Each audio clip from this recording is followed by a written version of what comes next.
Hey everyone, it's Shelby here. Welcome back to A Little Literary Love. I'm glad you're all with me today because today I'm going to be talking about my July TBR, all the books that I am hoping to read in the month of July.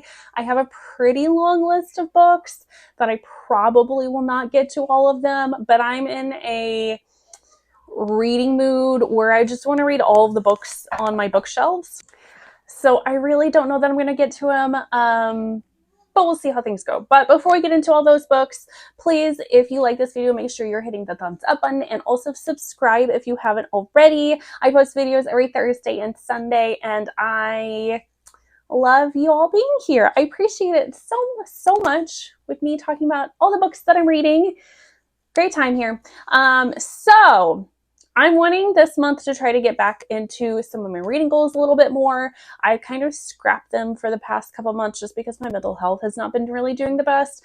It's starting to turn around. I'm starting to feel a little bit better. So I really wanted to dig down and really get into my goals, especially with my reading challenges that I am a part of, but then also with I'm really wanting to read diversely. I have a goal to read 3 books by BIPOC authors every month, which last month I did manage to do, but months prior I haven't always hit this goal. So I really want to, hunker down on that and read more diversely. So all the books that I have on this list are by BIPOC authors.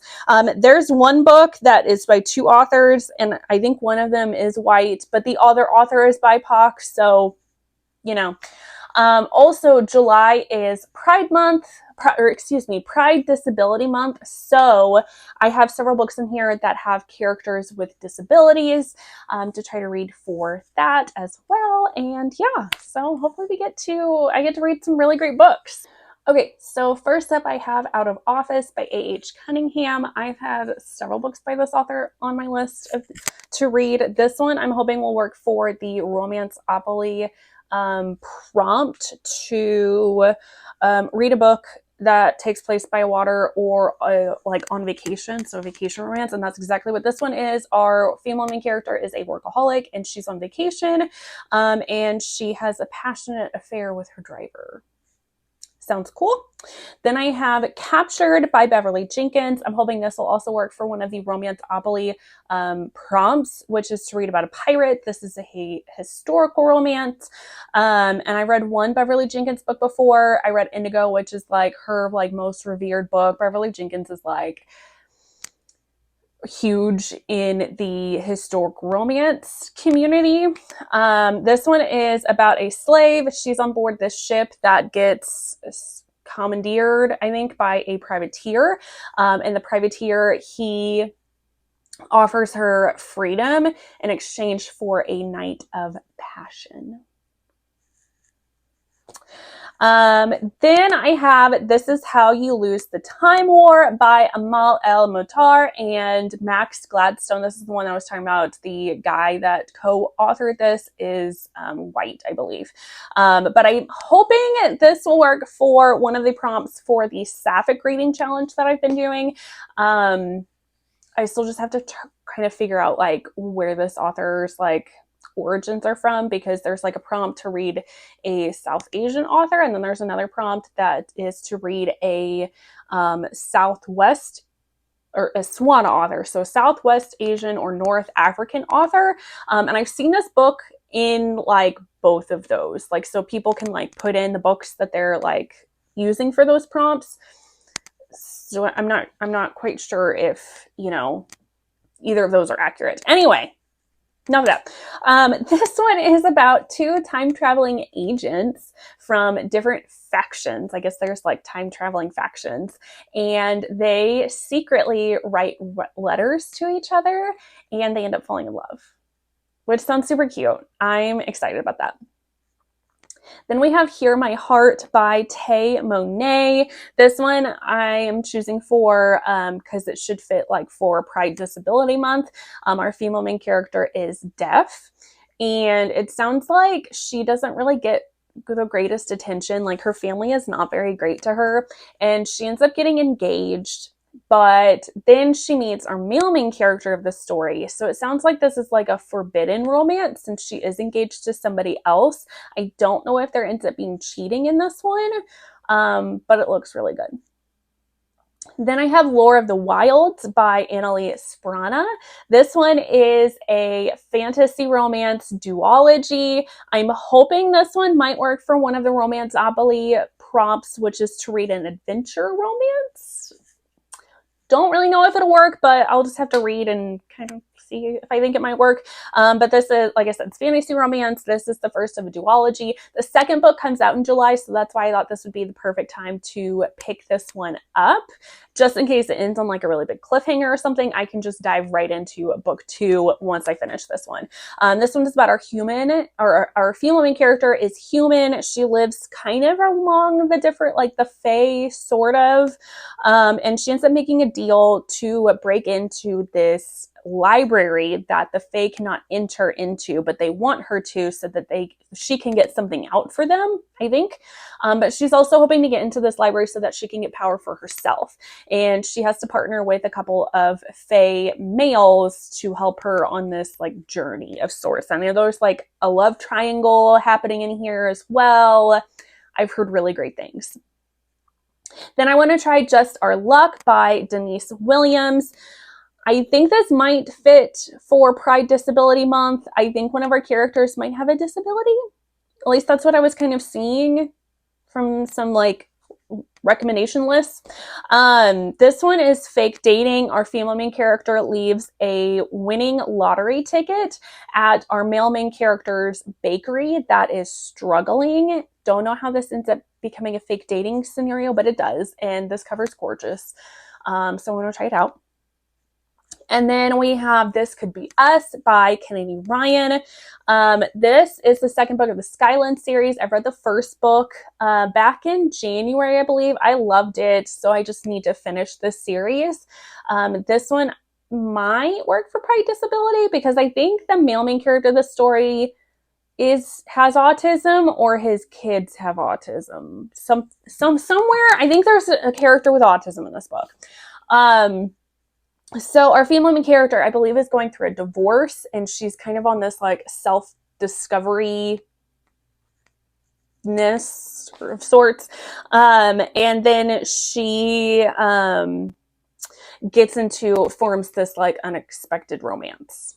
So I've heard amazing things about this. And then some books that are a little bit more like a lower priority on the list, but I still think would be really great nonetheless if I could get to them. And they're mostly just on here not to fit any kind of prompts whatsoever. They're mostly here because I have these books on my shelves, like special editions of them, and they look really pretty, and they keep staring at me, wanting me to read them. And I just really need to. So who knows? I might not get to any of these, but they sound really good. So we have The Bone King and the Starling by Elizabeth Stevens.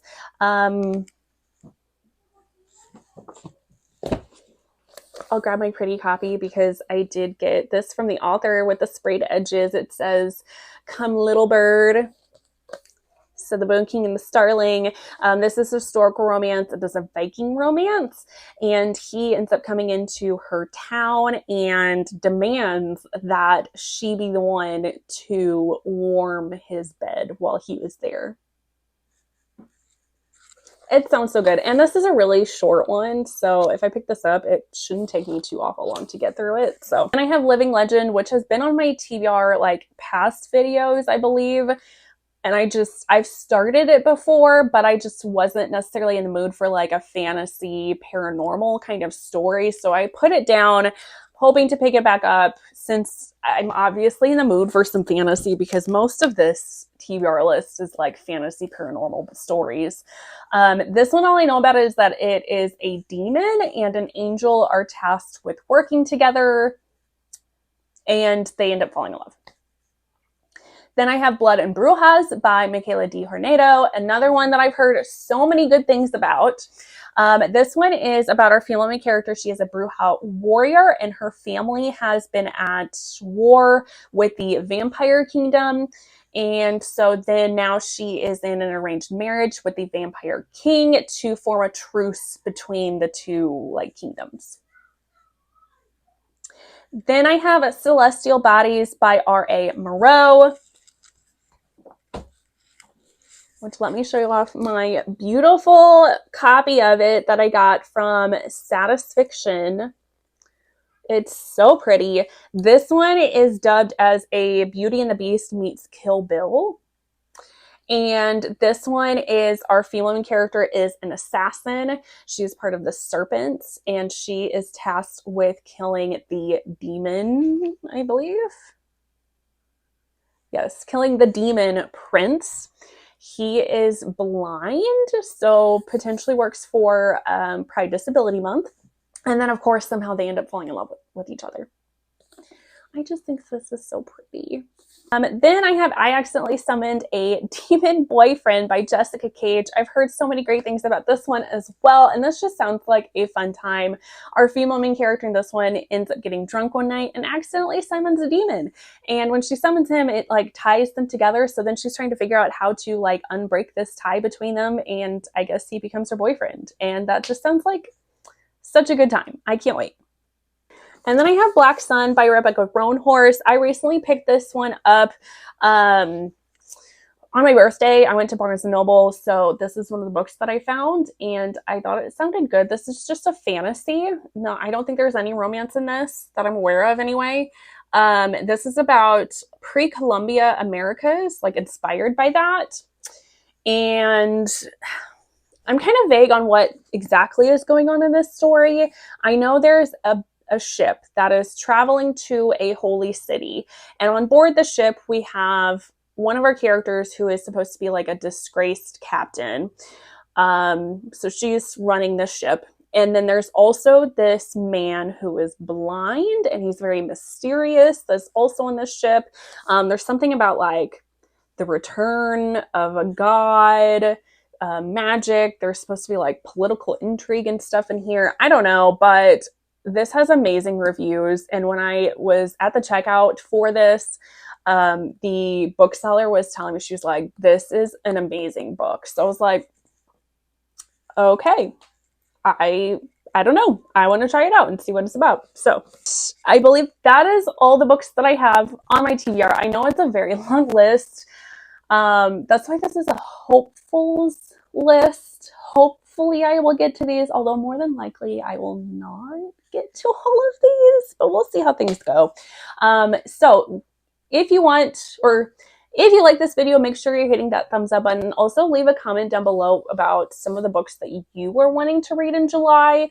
What's kind of on your hopefuls lists that you're hoping to pick up and read? Are you wanting to read some new releases or things that have been on your TBR for a while? Let me know. I love hearing from you all. But otherwise, that is going to be it. And I will see you all in the next one. Bye, guys.